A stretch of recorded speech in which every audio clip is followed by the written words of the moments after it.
ultrapassando barreiras de tempo e espaço. Utilizando as mais modernas tecnologias comunicacionais, o FGV Palestras foi criado para transmitir os conteúdos de excelência da Fundação Getúlio Vargas. Através dos eventos serão apresentados diversos temas de interesse nacional, com o propósito de promover discussões e debates sobre os rumos do país, contribuindo para a tomada de decisões de lideranças de vários setores da economia. Dentro dessa nova era do conhecimento, comprova-se que a distância não existe. Depois do segundo trimestre de atividade econômica em terreno negativo, a recuperação continua em ritmo muito lento. Os fundamentos econômicos sugerem um cenário muito desafiador. A confiança dos empresários e dos consumidores está em patamares muito reduzidos, sem sinal claro de retomada. E a piora na percepção dos eleitores sobre a economia torna o quadro eleitoral incerto, acirrando o debate sobre os rumos de nossa economia para os próximos anos. E hoje estamos aqui em um novo encontro do FGV Palestras com a economista Silvia Matos, do Instituto Brasileiro de Economia, IBRE, para discutir o quadro econômico atual e os desafios para o próximo governo. Desde o nosso último encontro, a atividade econômica desacelerou fortemente. A previsão de crescimento foi continuamente reduzida ao longo dos últimos 3 meses. O que aconteceu nesses últimos meses que justifica essa piora nesse quadro econômico, Silvia? Em primeiro lugar, a economia brasileira iria crescer menos esse ano, sem dúvida, em relação ao ano passado, né? A economia cresceu 2,5% ano passado. A gente sabe que foi muito concentrado no começo do ano, né? No primeiro semestre. Foram diversas políticas de incentivos, né? Incentivos para comprar bens de consumo e bens de capital. E isso fez que de lá para a economia desacelerasse. Mas, sem dúvida, né? Nos últimos meses, né? Principalmente no segundo trimestre, a economia realmente desacelerou fortemente. E foi além, talvez, do que a gente previa nos meses anteriores. Claro, a indústria de transformação mostrou uma piora significativa no período. E quando a gente olha a indústria de transformação, é claro que a Copa afetou bastante, né? A gente sabe que a gente teve menos dias úteis. A economia brasileira meio parou um pouco para realizar o evento, foi um sucesso do ponto de vista do evento, mas a gente sabe que tem efeitos sobre a economia. E, claro, a gente tem outras questões importantes, né? No setor automobilístico, a Argentina realmente está num período muito ruim econômico. O consumidor realmente está mais, enfim, com mais dificuldade de conseguir crédito, a taxa de juros subiu, então esses efeitos estão ocorrendo agora. Mas tem a questão energética também, então tem diversos fatores que contribuíram para a piora. Mas eu acho que não é uma só questão, né, conjuntural, porque senão o terceiro trimestre deveria mostrar um ritmo melhor da economia. E está em ritmo muito lento, a gente espera um crescimento só de 0,1% no terceiro trimestre em relação ao segundo. Não dá para compensar essa queda. E parece que realmente a economia vai ficar num nível muito baixo. A nossa previsão atual para esse ano é de 0,2%. É um crescimento muito baixo. E a gente olha a média dos últimos 4 anos, né? Vai ficar no governo Dilma de 1,6%, muito aquém dos 4% do governo Lula. Então é um resultado, digamos assim, bem preocupante, né? Tecnicamente é uma recessão? Eu diria que no primeiro semestre, os 2 trimestres negativos deveria ser, né, chamado de recessão. Mas como o primeiro foi muito próximo de zero, à medida que há revisões, né, do PIB, toda vez que o IBGE divulga um novo dado, sempre ele muda, né, um pouquinho para cima, um pouquinho para baixo, porque é uma questão mais estatística. Sim. Então a gente está ali entre o zero, uma hora pode virar negativo, outra hora positivo, mas eu acho que a discussão é que, independente, enfim, de chamar do que foi aquele período, a desaceleração ela ocorre e a gente está meio estagnado, eu diria. Talvez a palavra melhor é a gente está meio estagnado a economia, porque recessão desacelera fortemente, mas depois volta rápido. A gente não está nem desacelerou tão fortemente e também não estamos recuperando. Então, sim, é algo um pouco mais complicado, eu diria mais uma estagnação mesmo econômica. Pelas previsões do IBRE, o investimento desse ano deve contrair alguma coisa em torno de 7,9%. É uma contração ainda maior do que aquela que foi registrada em 2009, por conta da crise mundial. Por que um valor tão negativo? Eu acho que esse número do PIB, né, realmente mostra, né, talvez o lado pior é essa desaceleração expressiva do investimento, né? Quando a gente olha, né, a indústria de transformação numa situação muito ruim já há um bom tempo, né? A indústria de transformação tem mostrado uma piora já há 4 trimestres, então por que a indústria vai investir, né? Vai adquirir novas máquinas e equipamentos? A gente está, né, pelo setor não há muita perspectiva. Outro item também que tem contribuído é porque também no ano passado a gente teve um crescimento muito forte do setor de transporte, para investimento, que é ônibus e caminhão. Então, essa política de incentivo, né, antecipou muitas compras no ano passado, então esse setor iria puxar para baixo.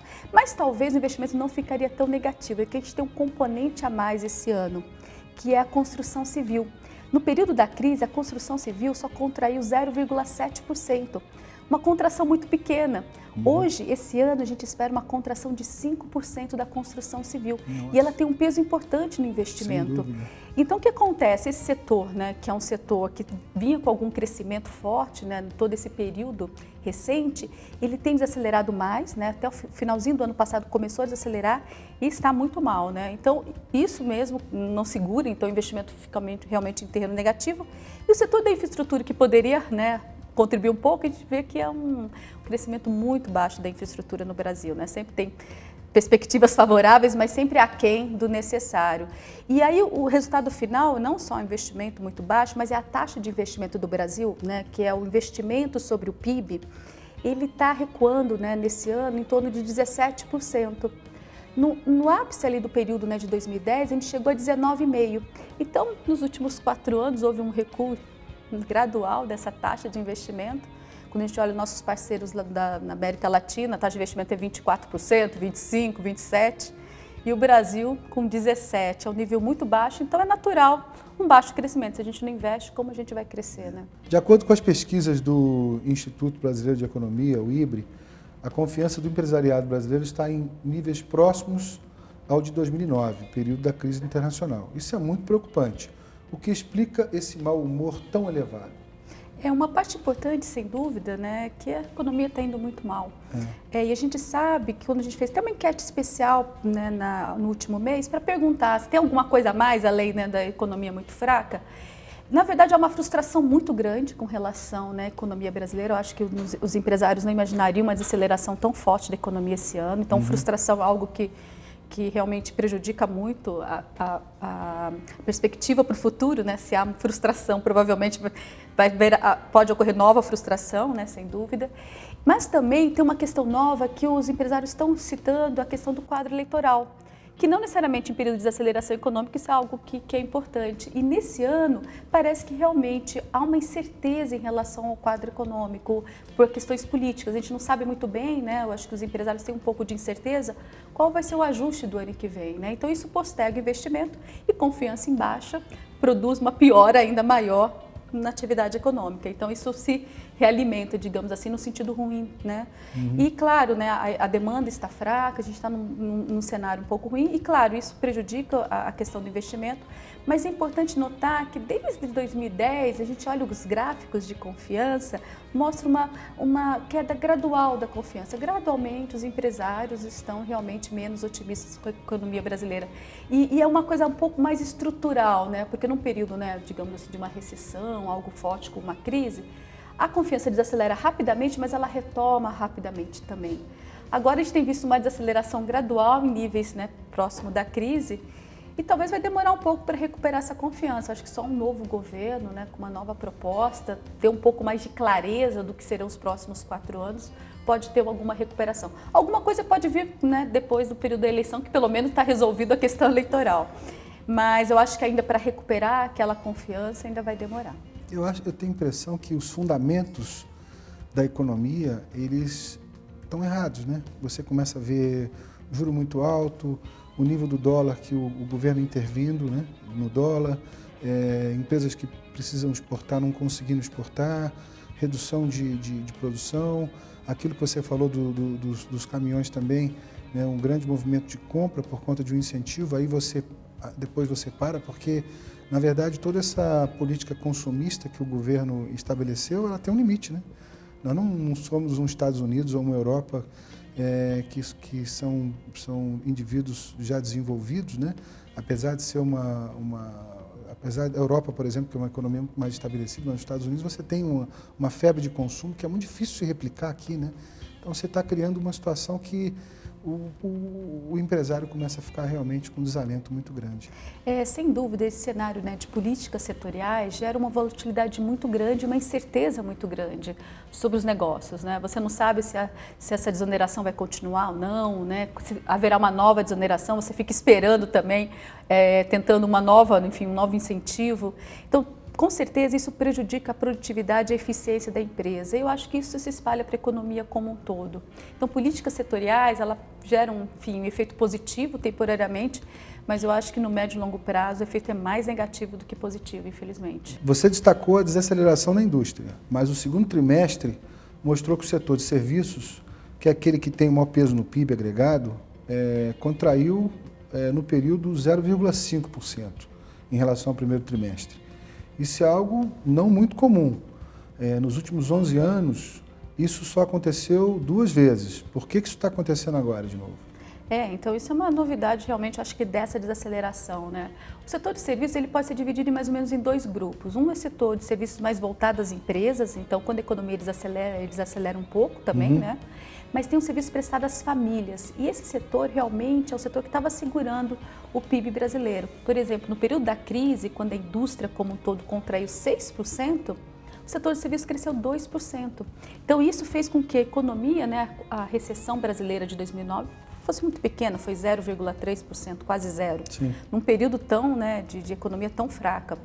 Mas acontece o seguinte, uma parte desse setor de serviços para as famílias, uma parte ele cresce porque as famílias enriqueceram, você tem mais capacidade, enfim, de consumo, né, de serviços como educação, saúde, alimentação fora de casa.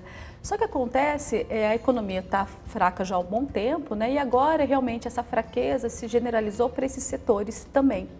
E isso, né, de qualquer forma, tem impacto sobre o emprego, porque são setores que empregam muito, né? Então, a indústria já desacelera há muito tempo, a indústria está rateando desde a crise, né? Tem um vai e vem, mas o setor de serviços estava segurando o emprego. Então, o consumidor não sentia tanto, né, essa desaceleração econômica. O emprego estava fácil, né? O salário crescendo muito, que é algo que para o economista preocupa, né? A economia vai mal, mas o emprego vai bem, o salário vai bem. Isso pode não dar muito certo nos próximos anos. E parece que agora realmente se mostrou isso mesmo, né?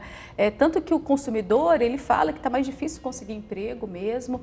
Os dados de emprego, tanto no Brasil como um todo, o emprego formal e o emprego informal também, está mostrando um crescimento, né, nas regiões metropolitanas negativo.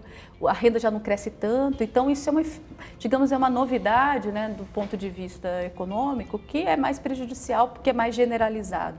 E outro ponto também é que o setor de construção civil, que faz parte da indústria nas contas nacionais, que emprega muito, está indo muito mal também. Então, realmente, é um sinal, digamos, que o emprego está sofrendo e provavelmente a gente vai ter consequências aí para os próximos meses também. Nós sabemos que o empresário está com muita dificuldade para tocar os seus negócios. Porém, até um tempo atrás, o consumidor ainda estava confiante. Esse quadro mudou, pois há também uma piora generalizada na confiança das famílias. E o que explica essa piora recente? É o mercado de trabalho? Olha, atualmente é assim. Quando a gente olha a confiança do consumidor, ele se preocupa basicamente com dois pontos importantes. Primeiro, a inflação. A gente sabe que quando a inflação sobe, a confiança cai, né? Nós vimos as manifestações no ano passado, uma parte disso foi a inflação que começou a acelerar, tanto que o Banco Central pôde subir juros só a partir desse momento, realmente quando a inflação subiu, e isso virou realmente uma questão para o consumidor. Mas a inflação de lá para cá, ela deu uma certa acomodada, né? É claro que a inflação continua muito alta, né? Nos últimos 4 anos a inflação está acima de 6% no Brasil, mas a renda ainda crescia. Então, mesmo com a inflação um pouco alta, o consumidor conseguia ainda manter o padrão de consumo, né? Digamos assim, poder comprar as mesmas coisas, porque a renda crescia, digamos, acima da inflação, ganha os reais e sempre consegue manter a inflação alta ainda num cenário ainda favorável para ele, né? Mas acontece que de lá para cá a renda realmente está sofrendo, né? E há uma preocupação também com relação ao emprego. Então há uma incerteza também para o consumidor se ele vai conseguir manter esse emprego dele. Está mais difícil, quem está desempregado está com dificuldade de conseguir emprego. Então isso cria uma incerteza maior e, né, além disso, uma preocupação muito grande, né, como que vai ser, né, o próximo governo. Já dentro do consumidor mesmo, das perguntas para o consumidor, ele se preocupa com o quadro eleitoral, né? É engraçado que ele tem também, ele percebe essa incerteza na economia, que vai se refletir, né, na vida dele. Isso é algo que meio se generalizou e mostrou uma piora nos últimos meses, né? E nos preocupa bastante porque isso realmente cria, né, uma certa. Agora o momento é mais generalizado, né? Os consumidores vão postergar suas compras, né? O crédito está caro. Então isso também torna o cenário, né, para a economia como um todo pior, né? Se você tem mais incerteza, o consumidor fica mais cauteloso e a economia sofre também. Então tudo acaba piorando também a economia, o quadro como um todo. Então a gente pode concluir que o baixo crescimento da economia brasileira é mais estrutural do que conjuntural. E a gente não deve esperar uma retomada muito expressiva nos próximos meses. Mas essa desaceleração está ajudando, pelo menos, a conter a inflação? Olha, eu diria que sim, né? Quando a gente olha, né, uns meses atrás, quando eu fazia a previsão de crescimento, havia um crescimento maior, mas também uma inflação maior, né? A gente esperava, né, até era brincadeira do 7-1, né? Inflação a 7, PIB a 1%. Agora o PIB está indo para 0 e a inflação, em vez de próximo de 7, ela deve ficar mais próximo de 6, 6,3 na nossa avaliação. Não é nada muito brilhante, mas de alguma forma a inflação também está sendo contida. E quando a gente olha a inflação, a gente tem que separar em dois grupos, né? Porque no Brasil hoje há uma dicotomia muito grande. A gente tem preços livres, aqueles preços que dependem da política monetária, do aquecimento da economia, né? E esses preços, né, quando a gente olha o ano passado, a inflação foi 7,3, altíssima. E esse ano a gente espera algo mais 6,4, né? É uma contração, né? Assim, é ainda um valor muito alto, 6,4, mas é melhor do que 7. E os preços administrados, eles estão acelerando fortemente porque eles ficaram muito tempo represados. Então, o crescimento agora esperado da inflação desse grupo é de quase 6%. Então, se a gente não tivesse represamento de preços, né, a economia hoje poderia estar com uma inflação, né, mais acomodada, uma situação até mais favorável para retomar o crescimento. Acontece que esses preços administrados vão crescer muito ano que vem, né? A gente espera algo mais próximo de 8%, colocando os números, todos os números. Isso aqui é complicado. É complicadíssimo, né? Então você tem que ter um cenário de muita credibilidade da política monetária, né, para manter a inflação em desaceleração no contexto de aceleração de preços administrados. A gente espera, né, que essa desaceleração econômica, o efeito sobre o emprego, infelizmente algum efeito vai ocorrer realmente nos próximos meses, já está ocorrendo um pouco, mas deve permanecer, faz com que a inflação de preços livres, essa também desacelere, e a gente espera lá para 2016, 2017, uma inflação mais próxima do centro da meta. Mas é um processo que não tem como, a gente tem que realmente controlar a inflação. Porque sem, né, inflação baixa, a gente não pode pensar em crescimento maior no médio prazo. Não. E você vê algum outro reflexo positivo, além da acomodação da inflação? Temos também, né, a gente olha pelo menos as contas externas, né, algo que no Brasil também nos preocupava bastante no começo do ano, é que o déficit externo estava chegando próximo a 4% do PIB. Então, o crescimento era baixo e um déficit de 4% realmente poderia ter muito risco de financiamento. O que aconteceu de lá para cá é que essa desaceleração econômica leva a uma desaceleração das importações, né? As importações refletem muito o cenário de crescimento e investimento no país. Né? Então, tem esse lado que segurou um pouco as contas externas. Menos a importação. Mas se as exportações estivessem indo bem, a gente poderia estar até com um saldo bem positivo. Mas, infelizmente, né, o momento atual não é muito favorável para nossas exportações de commodities, principalmente o preço, né, preço do minério de ferro, das commodities agrícolas, elas estão em baixa. Sim. Então, mesmo com esse cenário de baixo crescimento, a gente espera algum resultado positivo na balança, mas muito pequeno, poderia ser melhor. E isso faz com que o déficit de transações correntes fique algo em torno de 3,6% esse ano, que é o mesmo do ano passado. Então, parou de piorar o déficit. Mas, de qualquer forma, esse valor é muito alto quando a gente olha uma economia estagnada com investimento desabando. Porque o déficit externo, ele representa a poupança externa. A gente está usando essa poupança externa para quê? Para consumir, não é para investir. Então, isso é um cenário que nos preocupa bastante. E que riscos seriam esses? Dificuldade de financiamento das contas externas? Eu acho que sim, porque no momento atual parece que não há dificuldade para financiar, porque a gente está com juros elevados, né? Mas o mundo está com juro, né? Um juro muito baixo ainda, né? Estados Unidos, a gente vê que já há uma perspectiva de aumento de juros no ano que vem. A economia americana está crescendo, é claro, não é um crescimento tão forte como a gente esperava, mas é um crescimento ainda devagar e sempre, um crescimento mais próximo de 2%, o mercado de trabalho mostrando realmente solidez, né? Ainda muita discussão se o juro vai subir muito ou não, porque a economia americana, por mais que a gente fale, a gente sabe que tem riscos, né? Mas de qualquer forma é um cenário de mais juros lá fora.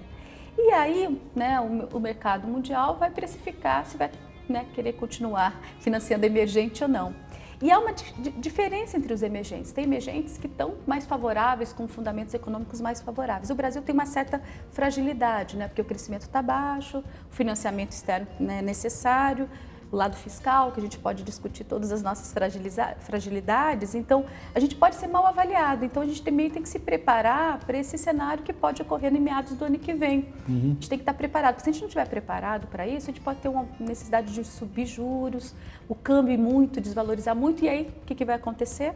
A economia vai ter que desacelerar mais, o investimento mais ainda, porque com um cenário externo desfavorável, é muito difícil a gente crescer. Já está difícil crescer nesse cenário, então eu acho que é um risco que a gente está correndo, sim, com certeza.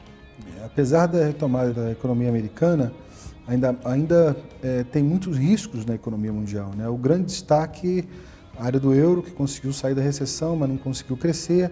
Como é que você analisa essa região do euro? Tem um lado talvez aí favorável que, como a região não está crescendo, o Banco Central Europeu está fazendo política monetária expansionista, né? O Japão já está fazendo, então contrapõe um pouco essa mudança de política monetária americana. Mas, de qualquer forma, é um crescimento baixo e a gente é um mercado que o Brasil exportava bastante, né? Que é relevante para o Brasil. Muito. Né? Então, essa dificuldade de crescimento também é ruim para o Brasil por esse ponto de vista. Né? Então, é uma região que realmente, né, tem muita dificuldade. Saiu da recessão, ótimo, mas não consegue ainda crescer, riscos de deflação, né? Mas eu acho que o Banco Central Europeu está conseguindo pelo menos estabilizar a situação. A gente não dá para esperar crescimento muito alto na região, porque tem muitos desafios. E tem questões geopolíticas também que pioraram, né? A questão da Ucrânia dificulta a questão das exportações e também as expectativas. É interessante notar que um conflito como esse da Ucrânia impacta a expectativa, é logo o investimento, né? Porque investimento também cria um cenário de incerteza, né? E agora a gente tem a Escócia também querendo se separar, né, do Reino Unido, que, enfim, a União Europeia como um todo pode sofrer esses, né? É algum choque, é mais um cenário que já não está muito favorável. Então, a região ainda tem grandes desafios, né? Então, por isso, até acho que o juro internacional não deve subir tanto, né, como a gente poderia imaginar, porque ainda tem muitos riscos e muitos desafios. Até para a economia americana também, se o juro subir demais, esse efeito, né, pode até abortar uma recuperação mais de médio e longo prazo. Mas alguma subida vai ocorrer sim, mas a gente talvez não tanto quanto poderia ser no período anterior. Mas, de qualquer forma, é um cenário ainda muito ruim para o crescimento econômico mundial. Vai vir mais crescimento, mas é um crescimento ainda muito baixo, nada comparável com ciclos anteriores de crescimento mundial. O único país que eu vejo realmente na região que esteja se destacando é a Alemanha, né? Que é a grande locomotiva, talvez um pouco a França, mas Itália, Portugal, Grécia, esses países estão vivendo uma recessão. Eu acredito que não tenham saído ainda da recessão. Não, é uma heterogeneidade muito grande, né? E a Alemanha, ela representa, né, talvez um motor realmente da Europa, porque tem uma capacidade de exportação muito grande, porque o custo do trabalho é muito baixo. De produtos de alto valor agregado, né? Alta tecnologia, né? Em todos os níveis, né? Produtividade e eficiência, né? Então, isso é algo que não ocorre em todos os países, né? E aqueles países mais fragilizados não podem depreciar a moeda, né? Então, essa política monetária expansionista do Banco Central Europeu ajuda a manter o euro depreciado. Então, ajuda pelo menos a recuperar alguma coisa, no sentido que os países podem ter um pouco mais de competitividade para exportar. Isso é ruim para o Brasil, né? Porque a gente já tem dificuldade para exportar manufaturados, né? Então, nesse cenário que todo mundo quer exportar, né? Estados Unidos também está exportando, né? Mais. Está complicado. Está complicado. Então, eu acho que para os nossos manufaturados... E a gente não tem competitividade. Não tem. O câmbio não nos ajuda. E China? O que a gente pode esperar em termos de China? A gente pode esperar um novo ciclo de desaceleração econômica? A gente fala aí do crescimento de 7,5%. O que você vê? Olha, a China tem que passar por um processo de aceleração. A questão é como, né? Qual a intensidade, para evitar grandes turbulências, né? Que eu acho que isso é uma questão importante. Quando a gente tem uma notícia muito ruim, o mercado realmente fica muito sensível, né? A China hoje tem um papel muito importante no mundo. Mas, infelizmente, tem que desacelerar. Acontece que esse processo de aceleração ele é estrutural mesmo, né? A China é muito dependente muito da indústria, do investimento e poupança altíssima. E agora tem que virar um país mais de setor de serviços e consumo, né? E esse processo realmente ele não é totalmente linear, né? É cultural também. É cultural, mas isso tem que ocorrer de alguma forma, porque realmente essa taxa de poupança muito elevada, né, de alguma forma você torna até os recursos naturais escassos do país, né, poluição, tem questões do mercado de trabalho hoje, né, os chineses eles demandam um salário mais elevado, então a produtividade, no sentido, né, da competitividade Sim. local, está ficando mais difícil mesmo. Então é um processo que eu diria que é natural, né, as economias elas começam a enriquecer e a indústria vai perdendo importância, todos os serviços vão aumentando importância e a produtividade agregada fica um pouco menor, cresce menos. E tem a questão demográfica também, né? Porque a China não tem mais aquela população jovem, nova, para incorporar no mercado de trabalho, com uma mão de obra barata. Então, isso foi muito importante para gerar crescimento de 10%. E acontece que, né, eu acho que o governo chinês tem consciência disso, né? Isso está claro nos planos.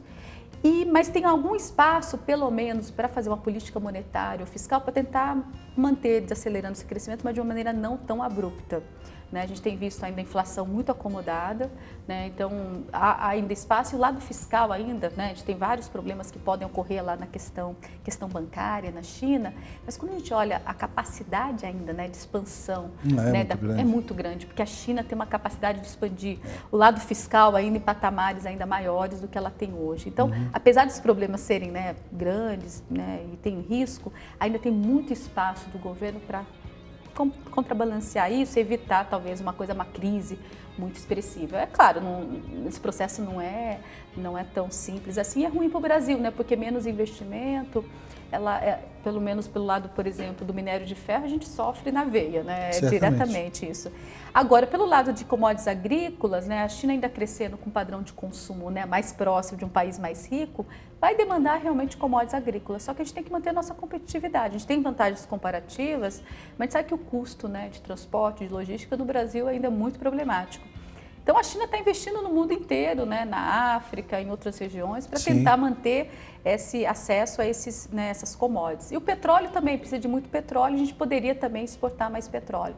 Então, a gente pode ter, assim, realmente se beneficiar um pouco desse novo tipo de padrão de crescimento chinês, mas a gente tem que ter um pouco cuidado que alguns setores vão sofrer mais, as commodities metálicas. Então, a gente vai ter que se preparar para isso, né? É um desafio muito grande, com certeza. Muito grande. A questão do minério de ferro, a minha experiência é que está chegando num nível que é basicamente o fundo do poço. Porque aí você começa a ter uma situação onde a Vale, a BHP, a Rio Tinto, elas conseguem sobreviver ainda com uma margem de ganho interessante. Mas as outras mineradoras não têm mais escala de custo, elas têm que parar de produzir. Então, chegou mais ou menos no fundo do poço, vai ter que voltar. Como é que vai ser isso? A China hoje detém metade da produção mundial de aço. Então, certamente não vai arrefecer o consumo de minério de ferro. Pode deixar de comprar 1 bilhão para comprar 900 milhões. Isso aí não significa muita coisa, né? Realmente as commodities agrícolas é outra situação um pouco mais complicada. Eu acho que vai entrar muito nessa questão também do controle de poluição que você falou. Muitas empresas vão ter que ser desligadas e vão ter que renascer. Mas isso depende justamente do Estado, porque como é tudo estatal, praticamente o controle é completo, né? Então vamos ver o que vai acontecer. E voltando para o Brasil, você mencionou que é necessário o Brasil melhorar os fundamentos econômicos para continuar a receber investimentos estrangeiros. As agências de risco estão indicando também que podem reduzir a nota brasileira caso o Brasil não mude de rumo. Na sua avaliação, qual é a mudança importante que o próximo governo deve fazer na política econômica? Sem dúvida é a política fiscal. A gente falou de vários desequilíbrios, baixo crescimento, inflação alta, déficit externo, mas também temos mais um desequilíbrio no Brasil recente, né? Um desequilíbrio relativamente recente dos últimos 2 anos, que é uma piora muito expressiva do superávit primário, né? A gente espera para esse ano o superávit recorrente, aquele que realmente representa o esforço fiscal, não são receitas extras temporárias, né? Pode chegar próximo de zero esse ano, é 0,2% o nosso número. E na época, por exemplo, do governo Lula, isso era de 3% do PIB. Então a política fiscal mudou muito, né, nos últimos anos. É claro que tem a ver com desaceleração econômica e com as políticas de incentivo. Então uma parte disso tem que voltar, infelizmente. E o que pode ajudar também é um recuo do crédito público, porque o governo paga um subsídio para isso, né? Então, apesar de a gente saber que é importante o crédito público para a infraestrutura em alguns setores, eu acho que a gente aumentou demais esse crédito público para setores setores que realmente não deveriam receber com tanto subsídio. O subsídio está alto porque a Selic está alta, 11%, e a TJLP está lá embaixo. Isso é um custo fiscal muito grande. E se a gente retomar a questão dos preços administrados, reduz a questão, por exemplo, do subsídio à energia, que o governo fez subsídio alto nos últimos anos para tentar manter a tarifa de energia, então isso vai ajudar também a parte fiscal. E também a gente sabe que os preços realinhados, principalmente de combustível, vai aumentar, enfim, a rentabilidade, por exemplo, da Petrobras. Isso, Petrobras indo bem, é mais imposto, arrecadação de imposto. Então a Petrobras, ela tem um efeito não só do ponto de vista de política fiscal, mas também a gente sabe, enfim, de investimento, A Petrobras precisa ter muito recurso para investir muito. Isso prejudica o Brasil. A Petrobras tem que ir muito bem para a balança comercial, para a economia brasileira como um todo. Então eu acho que a parte fiscal realmente, eu diria que é o principal pilar do momento, que é possível, que é uma decisão de política econômica mesmo, E a gente sabe que hoje esse primário ele tem que ir próximo pelo menos a 1% e ser crível. Eu acho que as agências demandam isso, e se a gente não fizer isso, eu acho que a gente está entrando numa questão de sustentabilidade de dívida pública. Ainda estamos em patamares ainda razoáveis, mas a tendência, qualquer projeção que for feita no cenário de juros mais altos, crescimento baixo, primário mais baixo, ela começa a subir fortemente, e isso pode levar realmente a uma questão de perda de investment grade. Então, assim, a tendência é ruim, olhando hoje o cenário atual, mas pode ser revertido, sem dúvida. E por que é tão difícil fazer uma política fiscal mais apertada? Quando a gente olha, o problema é a questão, olhando, é gasto, Gasto é muito rígido no Brasil, todo mundo quer gastar mais para educação, para saúde, querer distribuir renda, políticas sociais, previdenciárias, e isso custa muito, Infelizmente, o Brasil tem muita rigidez de gasto, A gente, desde a Constituição, a gente tem aumentado, enfim, os gastos, que são importantes, sem dúvidas, mas tem gastos, por exemplo, a questão previdenciária. A gente tem que passar uma reforma previdenciária no Brasil, porque senão isso é explosivo nos próximos anos. Até porque as pessoas estão vivendo mais. Vivendo mais, tem mais gente pleiteando isso, é a quantidade de pessoas que estão envelhecendo, e não tem muita gente nova para sustentar essa previdência. Então isso é uma questão explosiva no Brasil, difícil de ser enfrentada, sem dúvida, mas isso tem que ser levado em conta. Também a gente tem que pensar numa mudança na questão do reajuste do salário mínimo, porque impacta muito a previdência, quando você tem reajustes reais, Sim. Vai direto para a previdência, então tentar pelo menos separar a questão do salário da previdência da questão do salário mínimo. Tem a questão também, as regras de abono salarial e seguro-desemprego no Brasil, que são muito favoráveis. É algo muito, o Brasil é muito atípico, O desemprego está em baixa, mas os gastos com seguro-desemprego em alta, Qualquer país do mundo, em geral, o mercado de trabalho indo bem, o seguro-desemprego está em baixa. O Brasil, o gasto com abono seguro-desemprego aumenta num cenário de maior formalização no mercado de trabalho. Então, há alguns incentivos muito estranhos, digamos assim, na economia brasileira. E quando o governo tenta controlar gasto, infelizmente é um investimento. É esse que ele consegue controlar, que é ruim, Então, a questão para aumentar o superávit primário, por isso a gente não espera um aumento muito forte, porque não tem muito espaço, é não só aumentar um pouco ano que vem, mas tentar pensar em manter esse superávit um pouco mais alto, e para isso vai ser necessário realmente um conjunto de reformas, reforma da Previdência, reforma trabalhista e tudo mais, que questões difíceis de serem conduzidas para qualquer governo. E além disso, a gente vai ter que esperar realmente, infelizmente, alguma reversão das exonerações que ocorreram nesse governo. É a realidade que a gente vive, talvez a gente vai ter que realmente pensar um pouco mais. Mas, como disse, é difícil porque alguns setores vão chiar, com certeza, porque estão acostumados com uma redução de carga tributária. A carga tributária no Brasil é altíssima, não dá para pensar mais em aumento de carga tributária, chegamos no limite.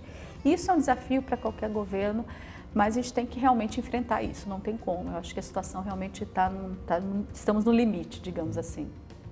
O que você acha que vai acontecer no próximo ano? A gente já sabe que vai ter o problema da energia, o problema do petróleo, mas o que você vê? Quem quer que seja o nosso presidente, A gente não sabe ainda, as eleições estão tendendo aí para uma situação ainda bem indefinida.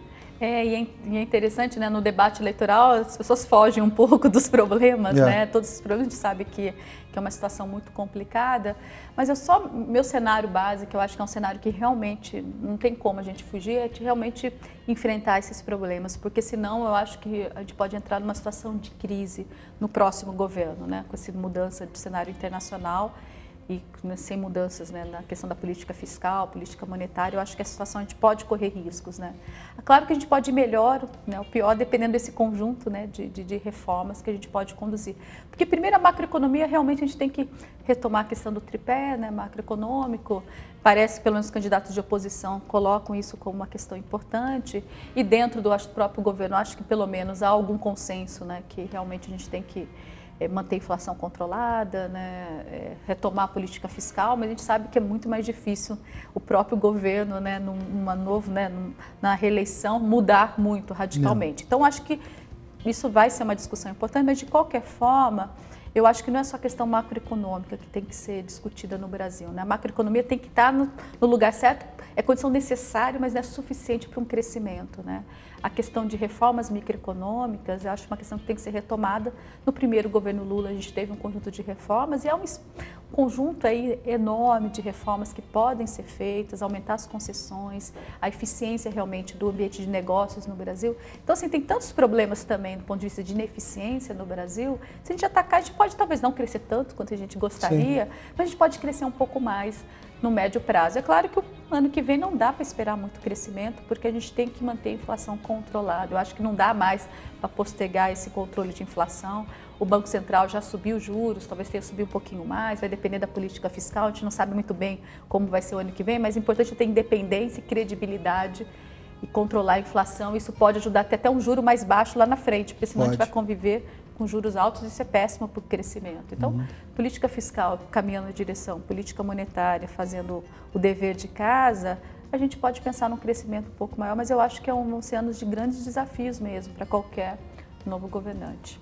Silvia, muito obrigado pela sua presença mais uma vez. Gente, a FGV Palestras está aí, nós estamos num momento de indefinição, não sabemos quem vai ser o nosso novo presidente e os desafios estão todos aí na mesa para vocês poderem avaliar. Agradecemos muito aí a participação de todos. Muito obrigado. Muito obrigado, Silvia. Obrigada.